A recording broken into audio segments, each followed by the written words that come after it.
हरे कृष्णा कृष्णा कृष्णा कृष्णा हरे हरे, हरे राम राम राम हरे हरे।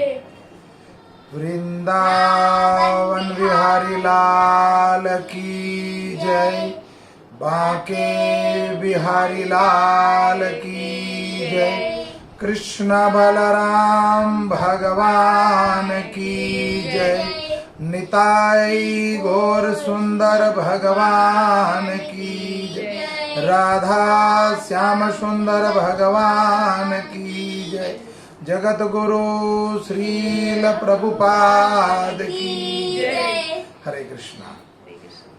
आध्यात्मिक यात्रा का आज 26वां दिन 22 मई 2021 और कुंती महारानी की प्रार्थना का आज 19वां दिन।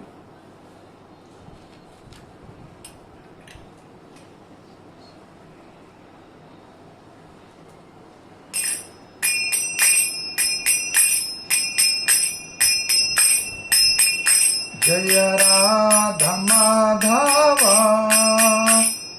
कुंज बिहारी, जय राधा माधवा कुंज बिहारी, जय राधा माधवा कुंज बिहारी,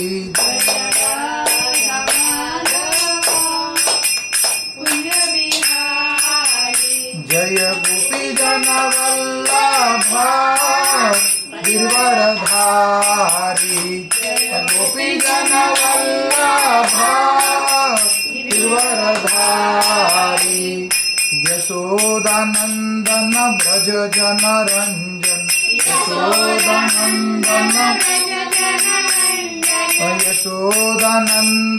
ब्रज जन रंजन, यमुना तीरा वनचारी, यमुना तीरा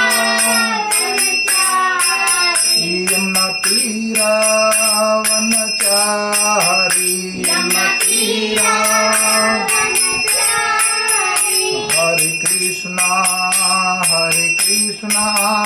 कृष्णा कृष्णा हरे हरे, हरे राम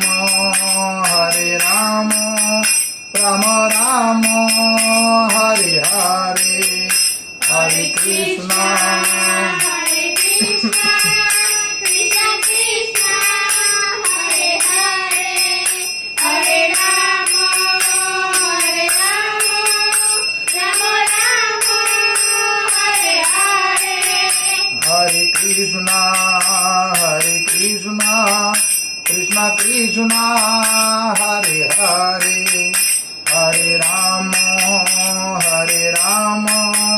राम राम हरे हरे, हरे कृष्णा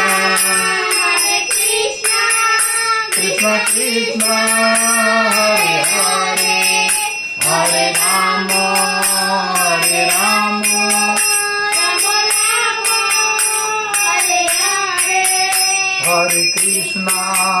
हरे कृष्णा कृष्णा कृष्णा हरे हरे, हरे राम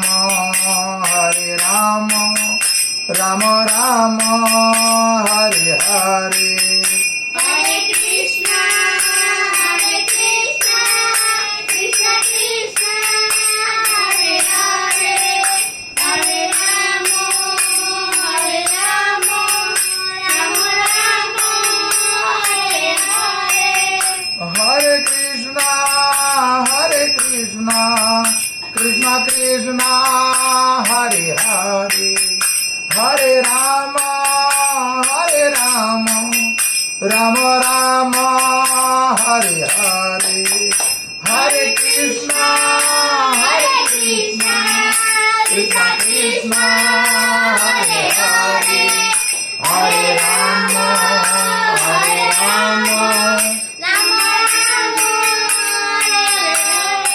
हरे कृष्णा कृष्णा कृष्णा हरे हरे, हरे राम राम हरे हरे, हरे Krishna Krishna Krishna Hare Hare Hare Ram Ram Ram Hare Hare Krishna Krishna Krishna Hare Hare Ram Ram Ram Hare Hare Hare Krishna Krishna Krishna Hare Hare Hare Ram Ram Hare Hare Krishna Krishna Krishna Hare Hare Hare Ram Ram Ram Hare Hare Hare Krishna Krishna Krishna Krishna Hare Hare हरे Ram Ram Ram Hare Hare हरे कृष्णा कृष्ण कृष्ण हरे हरे हरे राम राम हरे हरे हरे कृष्णा कृष्ण कृष्ण हरे हरे हरे राम राम हरे हरे हरे कृष्णा कृष्ण कृष्ण हरे हरे हरे राम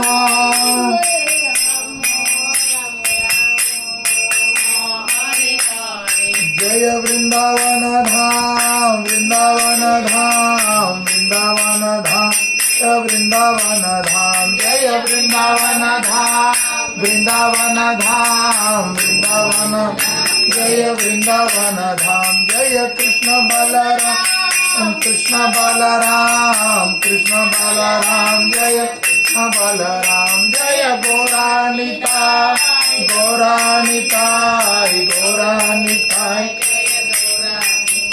जय राधा श्याम सुंदर राधे श्याम सुंदर राधे जय राधा माधव राधे जय राधा माधव राधे जय राधा गोपीनाथ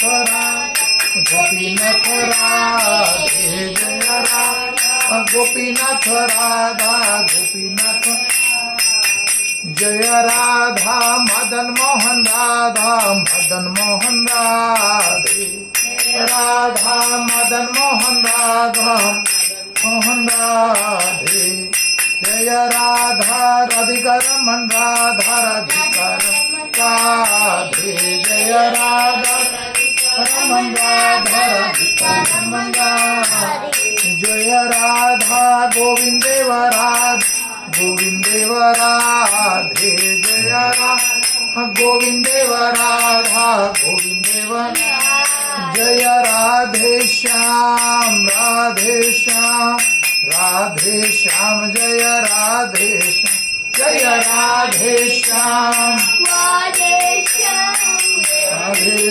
जय राधे श्याम जय सीता राम लक्ष्मण हनुमान सीताराम लक्ष्मण हनुमान जय जगन्नाथ जय बलदेव सुभद्रा जय श्रील प्रभुपाद जय गुरुदेव निताई गौर प्रेमानंदन हरि हरि बोल। जय ओम विष्णुपाद परमहंस परिवाजकाचार्य अभय चरण बिंद भक्ति वेदांत स्वामी श्रील प्रभुपाद की जय। गुरु महाराज गुरु परंपरा की जय। जय ओम विष्णुपाद परमहंस परिवाजकाचार्य भक्ति सिद्धांत सरस्वती गोस्वामी ठाकुर श्रील प्रभुपाद की जय। नामाचार्य श्री हरिदास ठाकुर की जय। प्रेम से कहो जय श्री कृष्ण चैतन्य प्रभु नित्यानंद श्री अद्वैत गदाधर श्रीवासादि गौर भक्त बिंद की जय। श्री राधा कृष्ण गोपीनाथ श्याम कुंड राधा कुंड गिरी गोवर्धन धाम की जय। गंगा मई यमुना मई की जय। नवदीप मायापुर धाम की जय। पुरुषोत्तम क्षेत्र जगन्नाथपुरी धाम की जय, रुक्मणी द्वारिकाधीश की जय, अनंत कोटि वैष्णव विंद की जय। निताई गौर प्रेमानंदन हरि हरि बोल, हरि हरि बोल। ओम नमो भगवते वासुदेवाय। ओम नमो भगवते वासुदेवाय। ओम नमो भगवते वासुदेवाय। ओम नमो भगवते वासुदेवाय। नारायणं नमस्कृत्यं नरं चैव नरोत्तमं देवीं सरस्वती व्यासं ततो जयमुदीरयम्। पायं सुभद्रेषु नित्यं भागवतं सेवया भगवते उत्तम श्लोके भक्तिर्भवति नैष्ठकी। कृष्णाय वासुदेवाय देवकी नंदनंदनाय च नंदगोपाकुमाराय गोविंदाय नमो नमो। हरे कृष्णा। भागवतम प्रथम स्कंद आधि 8 और श्लोक संख्या 43। कुंती महारानी की प्रार्थना का ये अंतिम श्लोक है और कुंती महारानी ने भगवान श्री कृष्ण से 26 श्लोकों में प्रार्थना करी है। तो आज ये कुंती महारानी की जो प्रार्थना है उसका अंतिम श्लोक है और कुंती महारानी की प्रार्थना आज समापन हो जाएगी।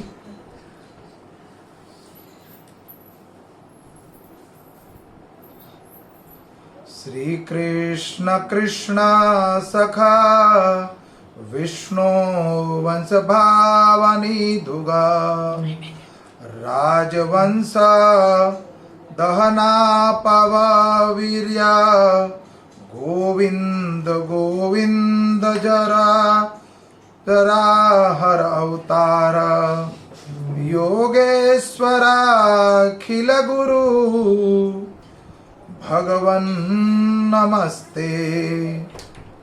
श्री कृष्ण कृष्ण सखा वैष्णवंशी भावानिधि गुरु राजवंश राजवंश दहना परवर्ग्य गोविंद गोविंद जरा हरा अवतार योगेश्वर अखिल गुरु भगवन् नमस्ते। तो कुंती महारानी ने जो 18वां श्लोक करा था, सर्वप्रथम प्रार्थना जो प्रारंभ करी वो भी नमस्ते से प्रारंभ करी थी और नमस्ते ही करने से विश्राम दे रही है इस प्रार्थना को। तात्पर्य अनुवाद जगत गुरु श्रील प्रभुपाद के द्वारा। अब हम शब्दार्थ बोल रहे हैं। श्री कृष्ण, हे कृष्ण, कृष्ण सखा, हे अर्जुन के मित्र, वैष्णवी, वैष्णव कुल के, ऋषभ, हे प्रमुख, अवनी, पृथ्वी, ध्रुक, विप्रवी, राजन्य, राजन्य वंश, राजाओं का वंश, दहन, हे विनाशकर्ता, अनपर्वग, बिना अनवंती के, वीर्य, पराक्रम, गोविंद, हे गौलोक के स्वामी। डायरेक्ट यहाँ पर भगवान को प्रमाण दे रही कि आप गौलोक से हो। गौ, गौ के, द्विज, ब्राह्मणों के, सूर, देवताओं के, अतिहर, दुख दूर करने के लिए अवतारे, हे अवतार लेने वाले, योग योगेश्वर, हे योगों के स्वामी, अखिल संपूर्ण जगत के स्वामी, गुरु, हे गुरु, भगवान, हे समस्त ऐश्वर्यों के स्वामी, नमते, मैं आपको नमस्कार करती हूं। अनुवाद है श्री कृष्ण है अर्जुन के मित्र, है वैष्णव कुल के प्रमुख श्रेष्ठ, आप उन समस्त राजनीतिक दलों के ध्वंसक हैं जो इस धरा पर उपद्रव फैलाने वाले हैं। आपका शौर्य कभी घटता नहीं। आप परम धाम के स्वामी हैं और आप गायों, ब्राह्मणों तथा भक्तों के कष्टों को दूर करने के लिए अवतार लेते हैं। कुंती महारानी ने यह सिद्धांत प्रस्तुत कर दिया कि भगवान का जो प्रागट्य और अवतरण होता है, भगवान का जन्म नहीं होता, उतरते हैं, वो अवतार लेते हैं, गौलोक से भूमंडल पर अवतार लेते हैं, उतरते हैं, इसलिए अवतरण होता है। गाय, ब्राह्मण तथा भक्तों के कष्टों को दूर करने के लिए आप अवतार लेते हैं। आप में सारी योग शक्तियां हैं और आप समस्त विश्व के उपदेशक हैं, उपदेशक गुरु हैं। क्यों? भगवान कृष्णम वंदे जगत गुरु, भगवान सृष्टि के सबसे पहले गुरु हैं। तो यहाँ पर भगवत गीता भगवान ने अपने मुख से प्रकट हुई पूरी, तो आप उपदेशक हैं, आप सर्वशक्तिमान ईश्वर हैं। मैं आपको सादर प्रणाम करती हूँ। तात्पर्य, यहाँ पर श्रीमती कुंती देवी ने भगवान श्री कृष्ण का सार प्रस्तुत किया है। सर्वशक्तिमान भगवान का अपना नित्य दिव्य धाम है, जहाँ वे सुरभि गायों के पालन में व्यस्त रहते हैं। उनकी सेवा में लाखों लक्ष्मियां लगी रहती हैं। वे इस जगत में अपने भक्तों को उबारने तथा राजनीतिक दलों के उपद्रवकारी तत्वों का एवं शासकों को विनष्ट करने के लिए अवतरित होते हैं। जो दुराचारी राजा होते हैं उनका विनाश करने के लिए प्रकट होते हैं। मैं अपनी असीम शक्तियों से सृजन, पालन तथा संहार करते हैं, फिर भी वे सदैव शौर्य के से पूर्ण रहते हैं और उनकी शक्ति कभी भी क्षीण नहीं होती। वे गायों, ब्राह्मणों तथा भगवत भक्तों पर विशेष ध्यान रखते हैं, क्योंकि जीवों के सामान्य कल्याण के लिए वे महत्वपूर्ण कारक है। ओम अज्ञानम तिमिरम ध्यानस्य ज्ञानजनाशलाकया चक्षुरूपम येन तस्मै श्री गुरुवे नमः। श्री चैतन्यो मनोभीष्टं स्थापितं येन भूतले स्वयं रूपं कदा ददाति स्वयं पदात्कितं। वंदे श्री गुरु श्रीयुतपदकमलं पदकमलं श्री गुरुं वैष्णवं च श्रीरूपसाङ्ग्रजातं सहगण रघुनाथतं सजीवं राधदेतं सावधूतं परिजन सहित कृष्ण चैतन्य देवं श्री राधा कृष्ण पदारं सहगण ललिता श्री विशाखा। हे कृष्णा करुणा सिंधु दीन बंधो जगतपते गोपेश गोपिका कांता राधा कान नमस्तुते। तप्त कांचन गौरांगी राधा वृंदावनेश्वरी वृषभानुसुत देवी प्रणमामि हरि प्रियाय। वंशा कल्पतरुभक्षा कृपा सिंधु एव च पतितानां पावनेभ्यो वैष्णवेभ्यो नमो नमो। अनंत कोटि वैष्णव विंद की जय। हरे कृष्णा। आने वाले कल संडे को, एतवार को मोहिनी एकादशी 23 तारीख को, एकादशी के दिन अन्न से व्रत रखा जाएगा, अन्न नहीं खाना कल।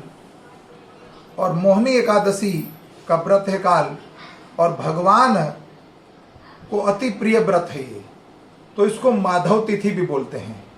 11 माधव तिथि एकादशी। तो सबसे महत्वपूर्ण बात होती है कि भगवान के लिए तप करना, भगवत प्राप्ति के लिए तप करना, भजन के लिए तप करना। कोई शुद्ध भक्त का अगर संग हो जाए, कोई महाभागवत का संग हो जाए, तो भगवत प्राप्ति होने में कोई शंका नहीं है, कोई भ्रम नहीं है। तो यहाँ पर कुंती महारानी ने 26 श्लोकों में भगवान का उद्गार गाया है। तो साक्षात त्रिलोकी के नाथ बारंबार हस्तिनापुर आते थे। द्वारिका से 2000 की दूरी पर द्वारिका है हस्तिनापुर से। तो प्रायः भगवान आया करते थे। क्यों? कि पांडव उनके भुआ के पुत्र थे, अर्जुन उनके मित्र थे और कुंती उनकी भुआ थी। तो अति प्रेम घनिष्ठ संबंध था। तो भक्त उसके ऊपर विशेष बात यह थी कि कुंती महारानी और द्रौपदी, उत्तरा और पांडव और विष्णु पितामह और विदुर जी, विदुरानी, ये सारे भगवान के भक्त थे। जब भक्तों के ऊपर कोई कष्ट आता है तो भगवान अवतरित होते हैं। तो कुंती महारानी ने यहां बोला कि आप गौ, ब्राह्मण और भक्तों के लिए हमेशा कृपा करते हैं। तो जब भी कहीं गौ, ब्राह्मण और भक्तों पे कष्ट आता है तो भगवान या तो साक्षात ये भगवान नाम रूप में प्रकट होते हैं। जितना हम भावपूर्वक प्रेम से हरिनाम संकीर्तन गाएंगे, जितना हम भावपूर्वक हरिनाम संकीर्तन संख्या पूर्वक माला पे जपें या फिर कथा सुने, कथा का विधि है नित्यम भागवतम सेवया, प्रतिदिन भागवतम नष्ट प्राय सुभेद्रेसु। अगर नित्यम भागवत सुनते हैं तो जैसे नित्य भोजन करते हैं, भोजन तो नहीं छोड़ते, तो भजन भी नहीं छोड़ना। तो नित्यम भागवतम सेवया का अर्थ है प्रतिदिन हमारे एक एक सांस के साथ दिन में 21,760 श्लोक सांस लेते हैं हम। तो 16 माला अगर जप करते हैं प्रतिदिन हम, तो प्रत्येक हमारी जो पल्स है, सांस है, उसके साथ नाम जुड़ जाएगा।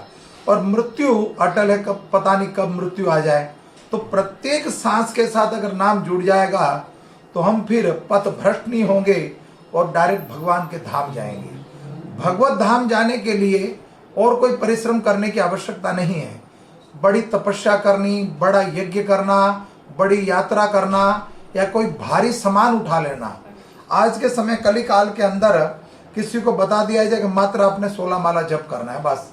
मंत्र क्या है? हरे कृष्णा कृष्णा कृष्णा हरे हरे, हरे राम राम राम हरे हरे।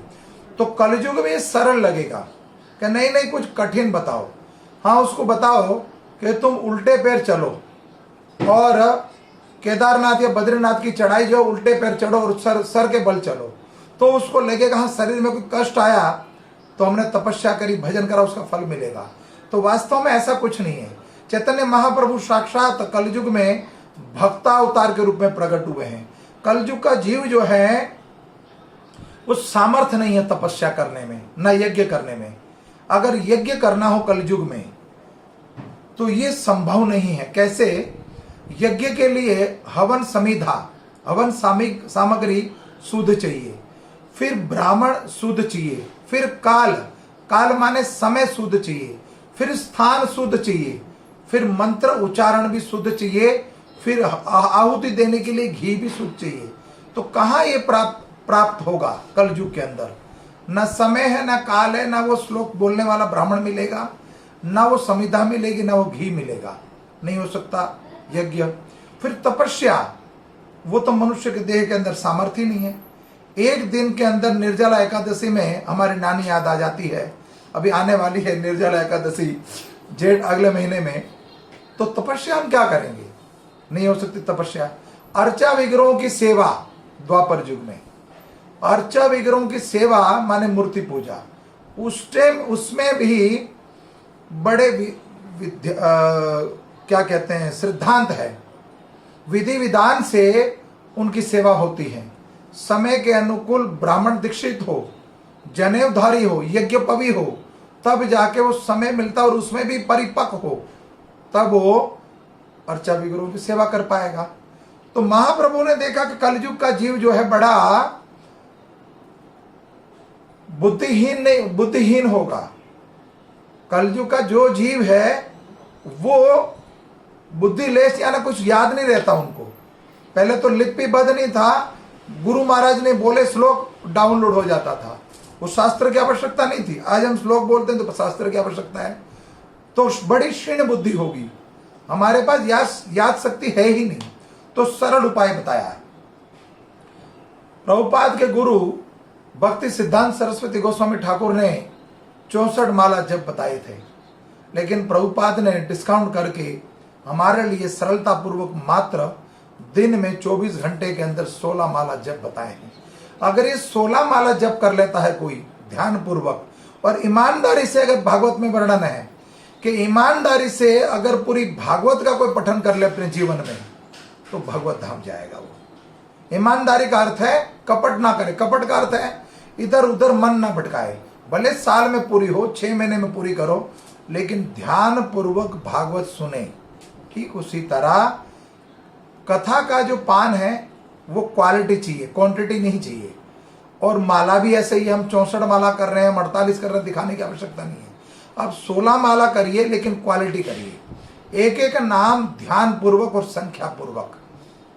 जिसमें ध्यान ही नहीं होगा तो क्वांटिटी करने की आवश्यकता क्या है? बहुत ज्यादा करने की आवश्यकता नहीं है। 16 करो, आप सामर्थ्य हो तो 32 64 करो, लेकिन ध्यान पूर्वक। अगर ध्यान पूर्वक मन लगा के आपने भजन कर लिया तो इसी जन्म में भगवत धाम। तो कुंती महारानी ने अब तक तो भगवान को रोकने का बहुत प्रयास किया। अब कुंती महारानी नमस्ते करके भगवान को प्रणाम करती है और कहती है, अब गो ब्राह्मण और भक्तों की रक्षा के लिए आते हैं। तो यहाँ पर कई भक्तों का वर्णन आया है कथा में। श्री कृष्ण भगवान अर्जुन के सखा हैं और वैष्णव वंशियों में प्रमुख हैं। अब गौलोक से अवतरित हुए हो और दुष्टों का संहार करने के लिए आप इस धराधाम पर अवतार लेते हो। तो यहाँ भगवान को स्थापित कर दिया, प्रमाणित कर दिया कि आप साक्षात भगवान हो, देवकी और वसुदेव के पुत्र हो, सर्वशक्तिमान ऐश्वर्य आपके पास, आपको मैं सादर प्रणाम करती हूँ। और कुंती महारानी का ये प्रार्थना जो थी यहाँ समाप्त हुई। तो यहाँ कई भक्तों का वर्णन आता है कथा में। तो जो भगवान के जो भक्त होते हैं वो दयालु होते हैं। एक बार महाराष्ट्र के परम भक्त नामदेव की कथा का वर्णन आता है। कलयुग में भक्ति क्यों कम हो गई? वेस्टर्न कल्चर जब से आ चुका है भारत के अंदर, तब से हम लोगों का पथ जो है, पथ भटक चुके हम। ये नई टेक्नोलॉजी जो आई है उसके द्वारा हम भगवान पर विश्वास ना करके नई टेक्नोलॉजियां हैं जो उस पर ज्यादा अटके हुए हैं। तो हमें चाहिए कि शास्त्रों का अध्ययन करें, ग्रंथ भागवत और भक्त भागवत। जब तक साधु संग नहीं होगा, शास्त्रों का अध्ययन नहीं होगा, तो कथा का पान कैसे कर पाओगे? ये कथा अमृत है। सुखदेव गोस्वामी के द्वारा ये कथा सुनाई गई। कुंती महारानी प्रतिदिन भगवान के समक्ष, ये जो श्लोक हैं, ये भगवान के समक्ष बातें करती थी, आमने सामने। जैसे आप और मैं आमने सामने बात कर रहे हैं, ठीक उसी तरह कुंती महारानी और 5 पांडव, विष्णु पितामह, ये आदान प्रदान होता था प्रतिदिन। भगवान और भक्तों के बीच में घनिष्ठ संबंध है। जैसे भक्त भगवान के लिए ललायित है, उसी तरह शुद्ध भक्त हो तो भगवान भी भक्त के लिए ललायित रहते हैं। भगवान भी उस कोक को, शुद्ध कोक को ढूंढते हैं कि किसी का उदर शुद्ध हो तो मैं उसके अंदर आके अवतार लूं, मैं जन्म लूं। जैसे माता कौशल्या, माता देवकी, नंद महाराज या वसुदेव जी या दशरथ महाराज, इतनी भक्ति बढ़ गई कर्दम ऋषि जैसे भक्त, तो भगवान को अवतरित होना पड़ा उनके लिए। अगर व्यक्ति की भक्ति नहीं होगी, देखिए संसार में कलमस के लिए कुछ काज करने की आवश्यकता नहीं है। कलमस तो आप जीवन में किसी के साथ रहिए, बुराइयां तो घर बैठे आ जाएगी, लेकिन अच्छाइयों के लिए आपको भागना पड़ेगा। बुराइयां खुद ब खुद आपके अंदर आएगी, उसको इकट्ठा करने की जरूरत नहीं है। प्रतिदिन हम नित्यम भागवतम सेवया करते हैं, तो ये भागवत हजारों वर्ष पुराना है लेकिन नित्य नया है। आप प्रतिदिन न्यूज़पेपर खरीदते हो और एक दिन का जब पुराना होता है तब कहते हैं पुराना बासी है। लेकिन भागवतम तो भगवान 5200 वर्ष पहले जा चुके हैं। रामायण को 12,96,000 वर्ष बीत चुके हैं। लेकिन जब भी कहीं राम कथा होती है, भागवत कथा होती है, वेद होते हैं, शिव पुराण, विष्णु पुराण नित्यम नए होते हैं। जब भी आप इसको सुनोगे, जब भी पढ़ोगे, आपको कुछ नया सुनने को मिलेगा। तो वेस्टर्न कल्चर के कारण हमारे जो संस्कार है धीरे धीरे नष्ट हो रहे हैं। तो गृहस्थ जीवन के जो नियम है, गृहस्थ आश्रम के जो नियम है, धर्म पत्नी और धर्म पति के संतान उत्पत्ति के बाद अपने संतान को भगवत प्रसाद उनको खिलाए, भगवत वाणी सुनाए, भगवत कथा, भगवत कीर्तन, हरिनाम संकीर्तन। अगर उसको भक्त अंत काले इस लोक से परलोक को सुधारना है। पत्नी और पति का अधिकार नहीं है कि संतान को उत्पत्ति करे अगर वो भगवत भक्ति ना कराए, तो भगवत प्राप्ति ना कराए तो उसका अधिकार नहीं कि संतान उत्पत्ति करे। ऋषभ देव कहते हैं भागवतम के 5वें स्कंद में, भाई भाई नहीं, माँ माँ नहीं, बाप बाप नहीं, पिता पिता नहीं, गुरु गुरु नहीं, अगर वो भगवत प्राप्ति ना कराए तो ये रिश्ते सब झूठे हैं, कपट है। अगर उन्होंने माता अगर अपने पुत्र को असली पिता से ना मिलवाए तो कपट है। ठीक उसी तरह गुरु अगर भगवत प्राप्ति ना कराए, भगवत धाम के दर्शन ना करा दे, भगवत नाम सिमरन ना करा दे तो गुरु गुरु नहीं है, वो पाखंड है। तो ये प्रतिदिन कथा करने का अर्थ यही है कि हम अपने जो पथ भूल चुके हैं उस पथ पर वापस आ जाए। तो ये वेस्टर्न कल्चर के कारण जो हम पथ भ्रष्ट हो चुके हैं, तो जब हम पुरानी ऐतिहासिक कथा सुनते हैं, भक्तों का चरित्र सुनते हैं, भक्तों के चरित्र को जो सुनते हैं, उसके जीवन लीला को सुनते हैं, प्रभुपाद लीलामृत, चैतन्य चरितामृत या रामचरितमानस में सुदामा चरित्र, नरसिंह मेहता का चरित्र, मीरा, तुलसी इत्यादि जब सुनते हैं तो हमारे अंदर ये रियलाइज करने को अवसर प्राप्त होता है कि हम भी भक्ति करें। भक्ति जिस घर में प्रवेश करती है उसमें ज्ञान और वैराग्य साथ आते हैं। तो जिस घर में भक्ति होगी तो ज्ञान और वैराग्य भी प्रकट होगा। तो महाराष्ट्र के एक भक्त हैं नामदेव। नामदेव को उसकी माता ने कहा कि बेटा चर्म रोग हो गया है, चर्म रोग, तुम जाओ कुल्हाड़ी लेकर और नीम के पेड़ के खाली छाल लेकर आओ, नीम का जो पेड़ है उसकी छाल लेकर आओ। तो कुल्हाड़ी लेके नामदेव गए। जब नामदेव गए और कुल्हाड़ी से वार किया नीम के पेड़ के ऊपर छाल को उतारने के लिए, तो उनको एक बार ये एहसास हुआ कि जीवित जीव है, ये तो वनस्पति भी जीव है। भगवान कहते हैं 84 लाख योनि जो है उसमें मेरा वास है। और नामदेव वो भी बाल्यावस्था में थे, मात्र 5 वर्ष के थे, और कुल्हाड़ी लेकर गए और वृक्ष पे जैसे प्रहार किया और छिलका जैसे उतारा तो उसके अंदर से ब्लड निकला, व्हाइट कलर का। तो नामदेव देखना चाहते थे कि इस वृक्ष को कितनी पीड़ा हुई होगी, ये पीड़ा का एहसास कैसे करूं मैं, वो वेदना जो है उन्होंने कैसे सहन करी, वो मैं कैसे उसको रियलाइज करूं। तो नामदेव ने क्या करा, उसी कुल्हाड़ी को अपनी पैर की पिंडली में मार दिया, अपनी पैर पे वार कर दिया उन्होंने, और पैर खूनम खान हो गया और मांस बाहर आ गया और खून निकलने लग गया। तो उसको वेदना पता लगी। अब थोड़ी देर बाद नामा वापस आया अपने घर और पैर जो था खून से लथपथ था।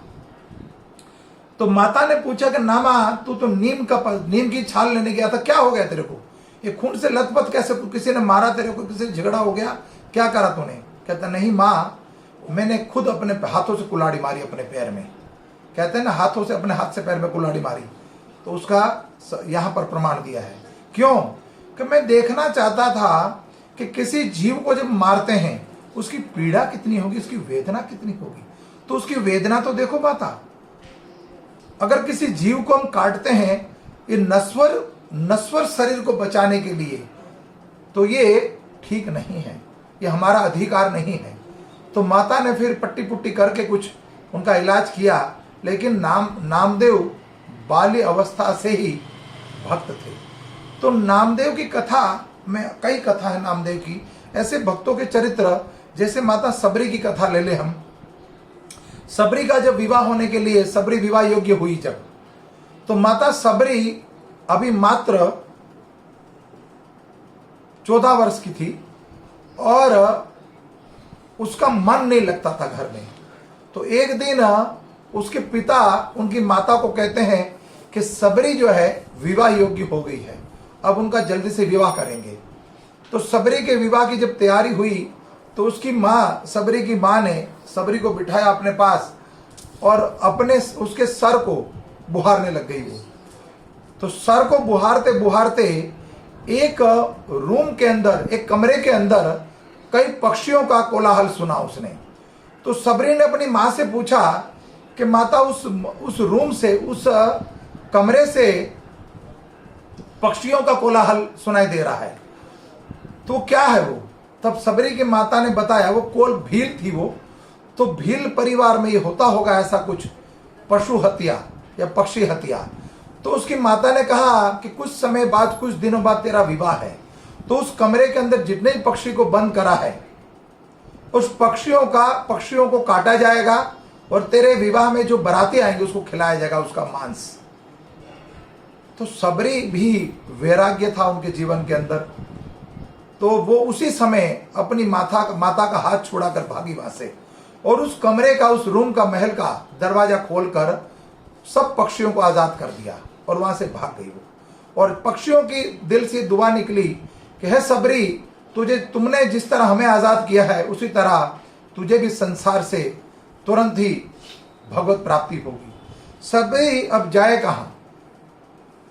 स्त्री का शरीर है, युवा अवस्था अभी, वो भागते भागते मतंग ऋषि के आश्रम में पहुंच गई, पंपा सरोवर के पास।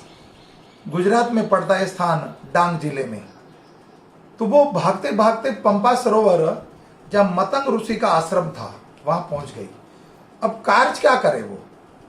अब कहीं रहे तो वन में रह रही थी, कैसे रहे? तो उन्होंने देखा कि प्रतिदिन सवेरे वहां यज्ञ होता था।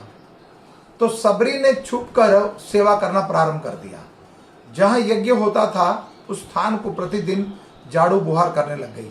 तो यहाँ ये प्रमाण देने वाला है कि जो भक्त होता है उनका हृदय कोमल होता है, दयावान होता है। तो उनसे जीव हत्या देखी नहीं गई, जैसे नामदेव से नहीं देखी गई, ठीक उसी तरह सबरी से भी जीव हत्या नहीं देखी गई। और उसका प्रारब्ध क्या प्राप्त हुआ? उनको पक्षियों को आजाद किया उन्होंने, पक्षियों के हृदय से आवाज, ये उनकी वेदना या उनका आशीर्वाद प्राप्त हुआ कि तुझे भी भगवत प्राप्ति होगी। इतने जीवों का तूने उद्धार किया है। तो सबरी प्रतिदिन जिस स्थान पर यज्ञ होता था उस स्थान को झाड़ बुहार कर साफ कर देती, यज्ञ के लिए जल मटके भर के रख देती थी। लेकिन शिष्यों को और मतंग ऋषि को इस बारे में कभी पता नहीं लगा। लेकिन जब भी वो यज्ञ करने पहुंचते तब सारी व्यवस्था वहां तैयार होती थी। यज्ञ के लिए लकड़ी, जल, फूल, पत्ते और जगह एकदम साफ। तो ये प्रतिदिन ये कार्य होता था। एक दिन गुरु महाराज की आज्ञा से ढूंढो कौन है वो व्यक्ति जो ये सेवा करता है। तो शिष्यों ने देखा, छुप छुप कर रात को छुप गए हो कि कौन ये सेवा करता है। तो सबरी को पकड़ लिया सुबह सेवा करते हुए। एक स्त्री है, अबला है और युवा अवस्था में है, कन्या है। तो उसको ले गए मतंग ऋषि के पास। तो मतंग ऋषि के पास सबरी गई, बिल्कुल भोली भाली। भगवान को वैसे भोले भक्ति प्यारे हैं, चतुर भगवान का भक्त नहीं बन सकता। भगवान को कोमल हृदय वाले भोले ही चाहिए। तो सबरी को जब लेके गए मतंग ऋषि के पास, तो मतंग ऋषि ने देखा, तो मतंग ऋषि के चरणों में जाके गिर गई सबरी। गुरु महाराज करके पुकारने लग गई कि मेरा इस संसार में कोई नहीं है। मैं घर को त्याग कर आई हूं और मैं भील परिवार से हूं, मेरा इस संसार में कोई नहीं। तो उसने गुरु महाराज है पितामह करके बुलाया।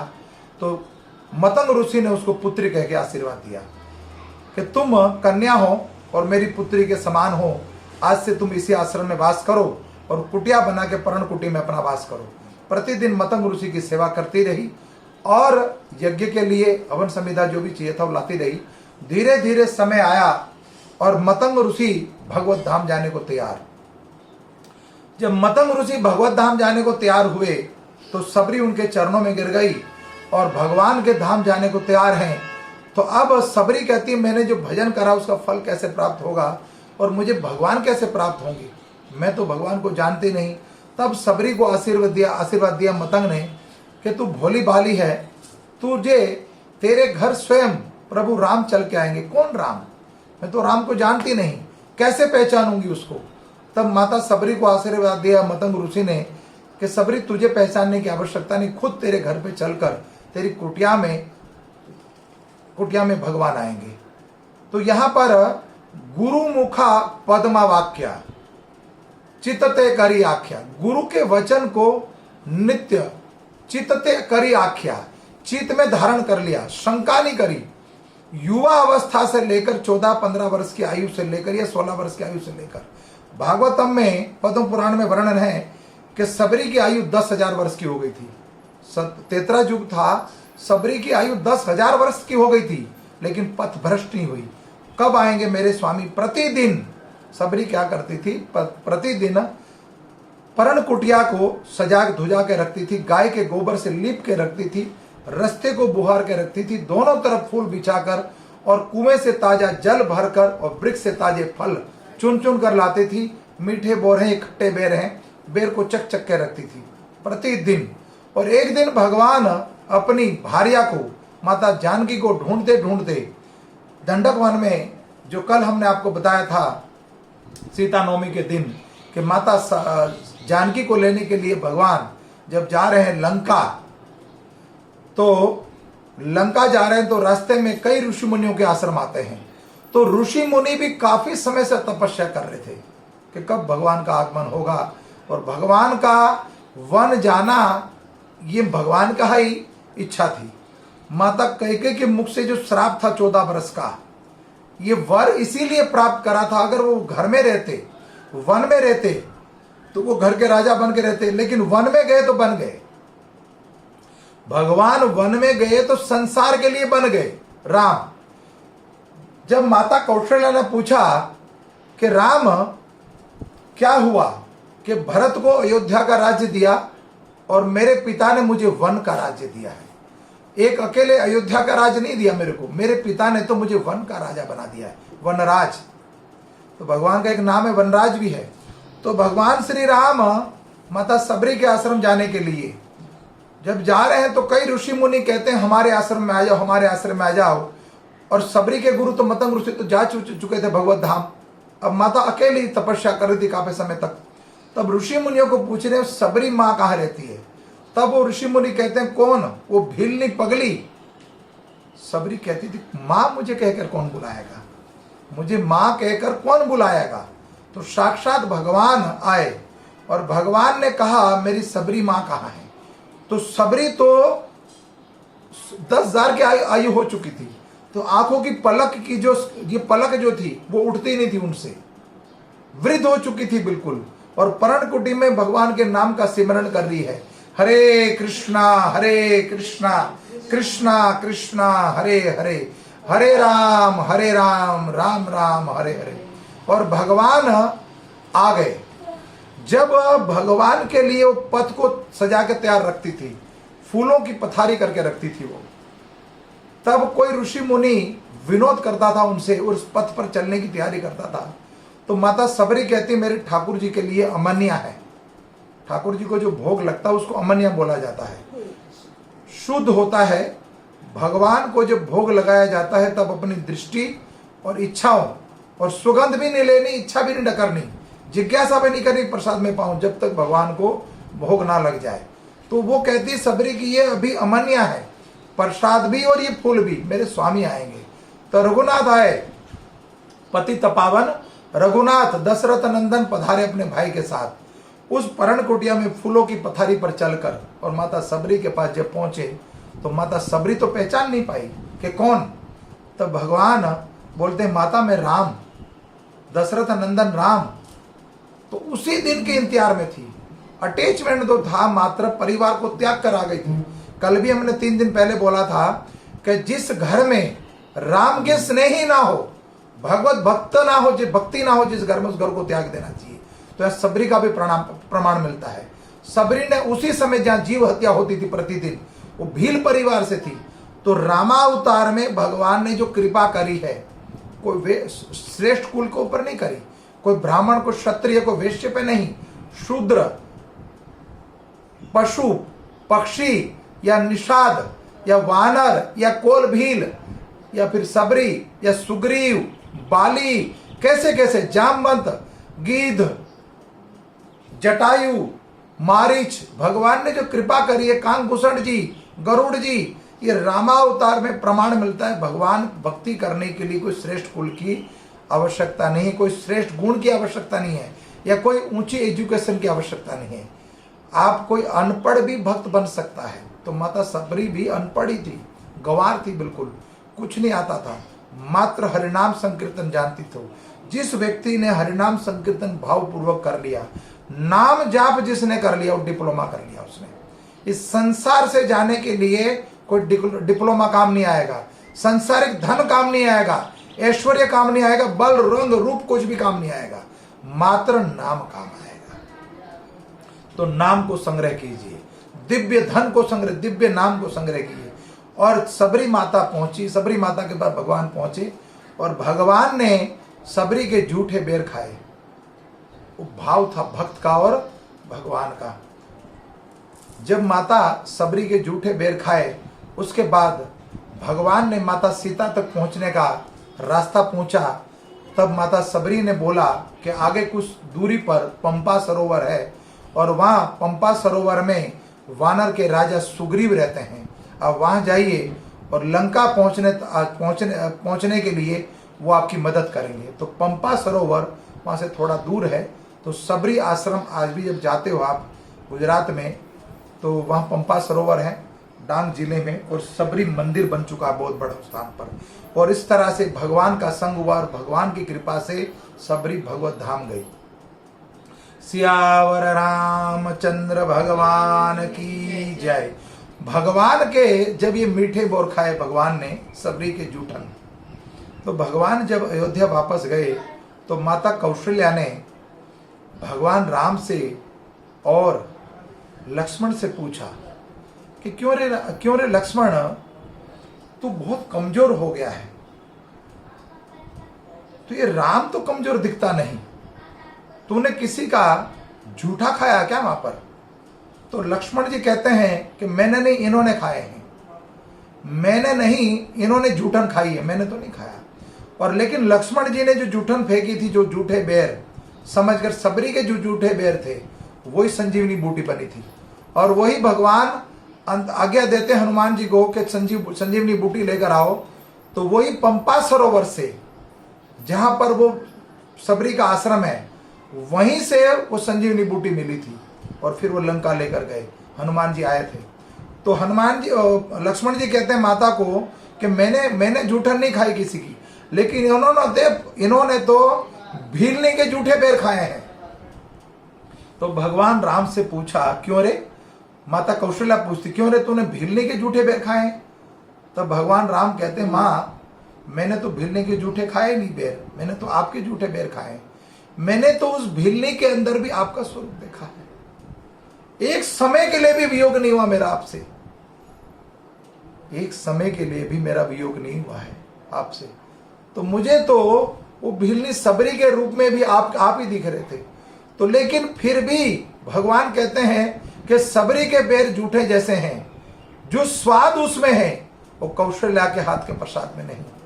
विदुरानी के हाथ का जो प्रसाद है वो स्वाद 16,108 पटरानी में नहीं। सुदामा का जो चिड़वा खाया वो रुक्मणी और सत्यभामा के हाथ के प्रसाद में नहीं। तो भगवान भाव के भूखे हैं।